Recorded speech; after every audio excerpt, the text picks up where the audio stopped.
नमस्कार मित्रों।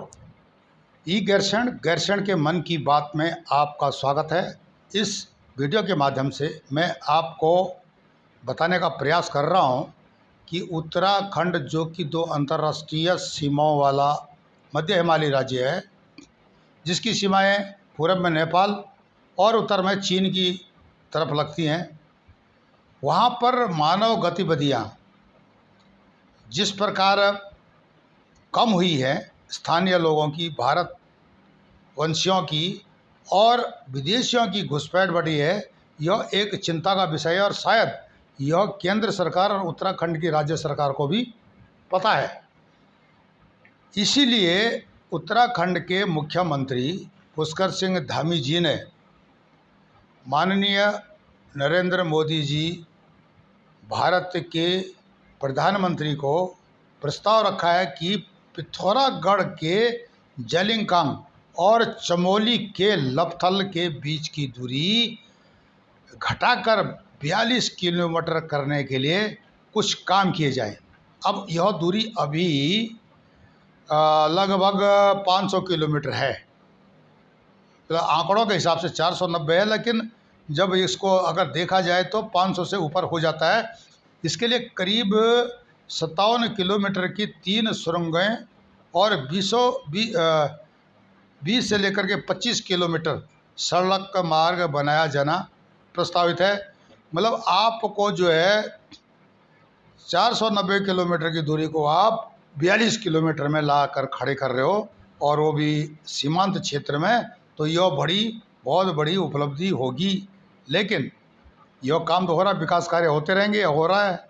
इसको युद्ध स्तर पर विशेषकर उत्तराखंड में मोदी जी कर रहे हैं। यहाँ पर बड़ी समस्या पैदा होती है जबकि मानव गतिविधियाँ कम हो जाती हैं। पिछली सरकारों ने क्या हुआ कि वहाँ पर बहुत ज़्यादा पलायन हुआ है उत्तराखंड से। अब पलायन होने के कारण सीमाओं का सुरक्षित होना थोड़ा सा मुश्किल हो गया, कमज़ोर हो गया। इसलिए स्थानीय लोगों की गतिविधियाँ होना वहाँ पर ज़रूरी है।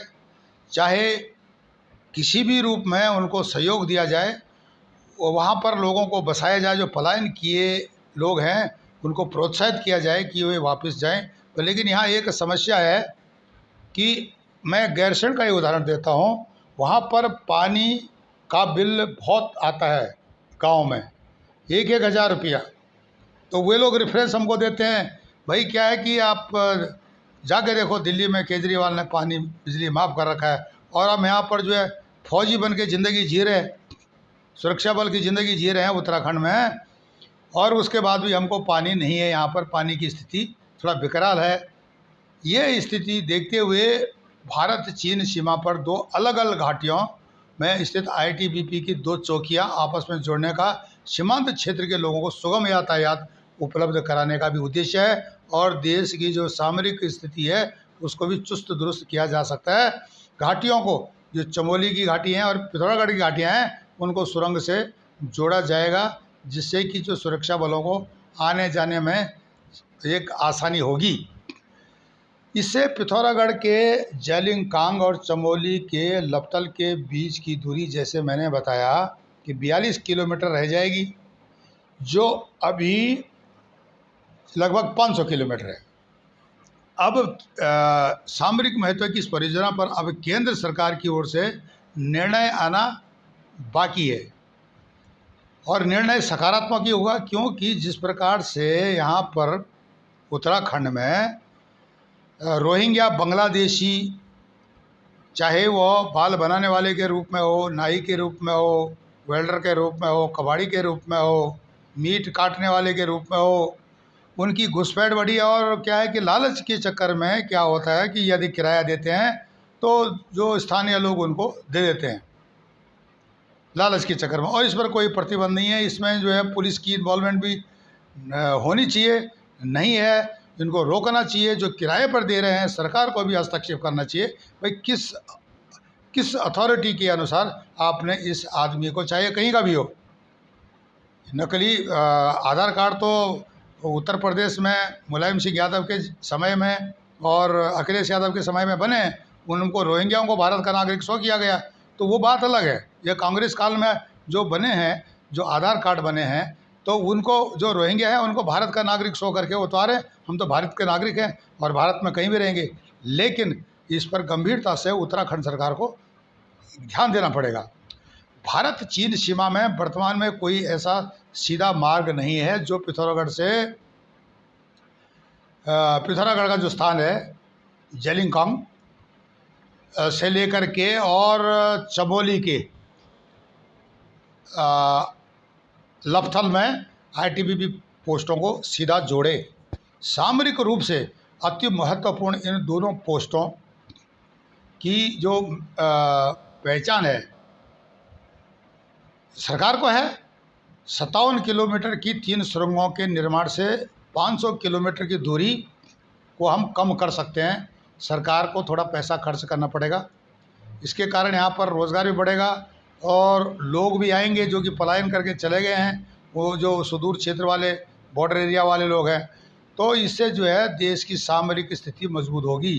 भारत चीन सीमा में वर्तमान में कोई ऐसा सीधा मार्ग है ही नहीं, तो इस चीज़ का ध्यान केंद्र सरकार को देना पड़ेगा। राज्य सरकार ने तो अपनी बात रख दी है केंद्र के सामने। यह सीमांत क्षेत्र में रहने वाले लोगों, चाहे भारतीय सेना हो, एसएसबी हो, आईटीबीपी हो या जो अन्य कोई भी सुरक्षा से संबंधित जो इंस्टीट्यूशंस हों, इनके लिए ये महत्वपूर्ण है, बहुत ज़्यादा महत्वपूर्ण है। राज्य सरकार के केंद्र को भेजे अपने प्रस्ताव में राज्य के आर्थिक विकास, पर्यटन को बढ़ावा दिए जाने और सीमावर्ती क्षेत्रों में जो मानवीय गतिविधियों को बनाए रखने के साथ पलायन को रोकने के लिए यह परियोजना एक महत्वपूर्ण योगदान करेगी। अब यह डिपेंड करता है कि उसको किस तरह से हम इम्प्लीमेंट करते हैं, कार्यान्वित करते हैं। पिथौरागढ़ जेलिंगकांग ब्यास घाटी जिसको बोलते हैं से बेदाग दारमा घाटी तक की जो यात्रा है ना, जो कोई गया होगा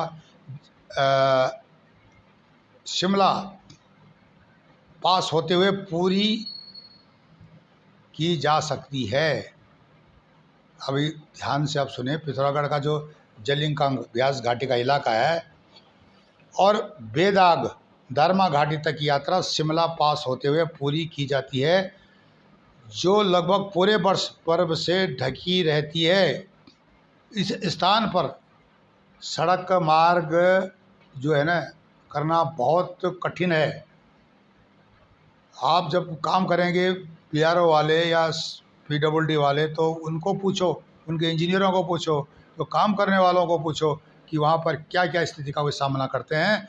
जेलिंगकांग के मध्य 5 किलोमीटर की सुरंग का निर्माण बेदांग से गो एवं सिपू तक 20 किलोमीटर सड़क मार्ग सहित किए जाने से बीआरओ एवं सीपीडब्ल्यूडी की ओर से निर्मित तवा घाट से बेदांग तक के मार्ग को जोड़ा जाएगा। इससे यह जैमलिंग एवं बेदांग की दूरी 100 किलोमीटर न 161 किलोमीटर बताया लिखा हुआ है, 100 किलोमीटर बताया हुआ है, कम कर देगा इसको लगभग। अब 22 किलोमीटर की दूसरी सुरंग के बारे में भी यहाँ पर बात है कि बर्फ़ जो साल भर ढकी रहती है, पड़ी रहती है। पैदल मार्ग शिपू से तोला तक मोटर मार्ग का निर्माण भी बहुत ज़्यादा कठिन है, क्योंकि अभी जो लोग घाटियों में रहते हैं, दिल्ली में रहते हैं, उनको तो पता है नहीं, वो गए नहीं उस इलाके में कभी। शिपू तोला से मध्य लगभग 22 किलोमीटर लंबाई की सुरंग का निर्माण किए जाने से दारमा वैली और जोहार वैली एक दूसरे से क्या होगा, जुड़ जाएंगे। 30 किलोमीटर लंबी तीसरी सुरंग भी बनेगी, जो कि पिथौरागढ़ से मेलंद से लपतल तक का पैदल मार्ग भी साल भर बर्फ से जो ढका रहता है, इस मार्ग में भी मार्ग का निर्माण किया जाना बहुत मुश्किल है। मिलन से लपतल तक 30 किलोमीटर टनल का निर्माण होने से पिथौरागढ़ उत्तराखंड, पिथौरागढ़ मतलब जो बिल्कुल पूर्वी उत्तराखंड की जोहार घाटी एवं चमोली के लफ्तल मार्ग से जुड़ जाएगा। ये एक अच्छी बात है, अच्छी शुरुआत है। धामी जी ने माननीय प्रधानमंत्री नरेंद्र मोदी जी से यह मुद्दा उठाया। हाल में मुख्यमंत्री पुष्कर सिंह धामी ने नई दिल्ली में प्रधानमंत्री नरेंद्र मोदी जी से शिष्टाचार भेंट की थी और इस विषय को उठाया था। बहुत विषय गंभीर है। यह कोई प्रचार प्रसार का नहीं है। दो अंतर्राष्ट्रीय सीमाओं के राज्य के लिए ही नहीं, पूरे देश के लिए यह बहुत ही महत्वपूर्ण है। सीमाओं में सैनिकों का आना जाना, अर्धसैनिक बलों का आना जाना और जो मानवीय गतिविधियां हैं वहाँ पर होनी है, वह बहुत ज़रूरी है, ताकि चीन की जो हिम्मत बार बार बढ़ा होती से चीन उत्तराखंड की तरफ अतिक्रमण करता है। मैंने पिछले एपिसोडों में आपको बताया कि चीन के लोग गढ़वाली, कुमाऊनी, भोजपुरी और थारू, यहाँ तक कि हिमाचल की बोलियों को सीख रहे हैं। क्यों सीख रहे हैं? क्योंकि उनको वहाँ पर अपने स्लीपर सेलों को आसान करना है। आप सोशल मीडिया में देखते होंगे कई चीनी लोग हिंदी बोल करके और आकर्षित करते हैं भारतीयों को, और वे आसानी से आकर्षित हो जाते हैं। यह भी स्लीपर सेलों का एक हथकंडा होता है। तो इसके लिए तमाम नागरिकों को जागरूक करना भारत की सुरक्षा एजेंसियों का काम होना चाहिए, या इसके लिए जो मीडिया वाले हैं, इस तरह के मीडिया वाले तैयार करने पड़ेंगे भारत सरकार को, ताकि स्थानीय लोग भी सुरक्षा में योगदान दें और ऐसे लोगों की पहचान करें। जैसे मैंने बताया आपको, रोहिंग्या, बांग्लादेशी, जो कि बोलते हम बिजनौर के हैं, मुरादाबाद के हैं या सहारनपुर के हैं, वहाँ के मुसलमानों का नाम बदनाम करते हैं वो बांग्लादेशी और रोहिंग्या। वे आ जाते हैं उत्तराखंड में, कोई बाल बना रहा है, कोई टेलर मास्टर का काम कर रहा है, कोई मीट काट रहा है, कोई कबाड़ी का काम कर रहा है। तो और वो मदद किसको कर रहे हैं? चीन को कर रहे हैं, पाकिस्तान को कर रहे हैं। तो इस स्थिति से क्या होता है कि उनकी वजह से जो नेपाली लेबर भारतीय क्षेत्रों में काम करने के लिए आते हैं, रोजी रोटी कमाने के लिए, उनको भी दिक्कत होती है। एक दूसरी बात, जो स्थानीय मुसलमान हैं उनको भी यह दबाव डलाते हैं जमातों से, और उन जमातों से जिनके कनेक्शन की आतंकवादी संगठनों से, जैसे ISIS से, पाकिस्तान से। इस तरह से उत्तराखंड को चारों तरफ से घेरने का जो कोशिश हो रहा है, अंदर से भी कमज़ोर करो, बाहर से भी कमज़ोर करो। अब जब बाहर से अगर मजबूत हो जाता है, लेकिन अंदर तो जो हानिकारक कीटाणु पल रहे हैं, इनको भगाना भी बहुत ज़रूरी है।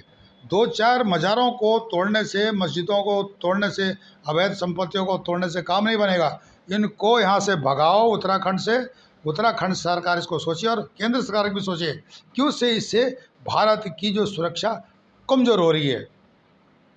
इन्होंने जगह जगह बड़े बड़े जो टाउन हैं, शहर हैं, उत्तराखंड के घेरने शुरू कर दिए हैं। विशेषकर धार्मिक नगरियों से इनको भगाने का प्रयास किया जाए, ताकि वहाँ पर ये लोग ऐसी गतिविधियाँ न करें कि जो देश के लिए हानिकारक हो। कहीं ऐसा न हो जिस प्रकार से अमरनाथ यात्रियों पर पथराव होता है, उसी तरह का पथराव 4 धाम यात्रियों पर हो। क्या आप इसका इंतज़ार कर रहे हैं? अगर आप इसका इंतज़ार नहीं कर रहे हैं, तो जो जनप्रतिनिधि हैं, समाज सेवी हैं, मीडिया है, इस ओर केंद्र सरकार का ध्यान फोकस करे, और केंद्र सरकार को चाहिए कि इस विषय को कार्यान्वित करें। उत्तराखंड को जो बाहर के घुसपैठी हैं, उत्तरकाशी की तरफ पुरोला न बनाएं, उनको तुरंत उत्तराखंड से बाहर किया जाए जहां से वे आए हैं। आप हमारे चैनल गैरसैंण के मन की बात को लाइक करें, सब्सक्राइब करें, कमेंट्स करें और शेयर करें। तब तक के लिए नमस्कार, धन्यवाद।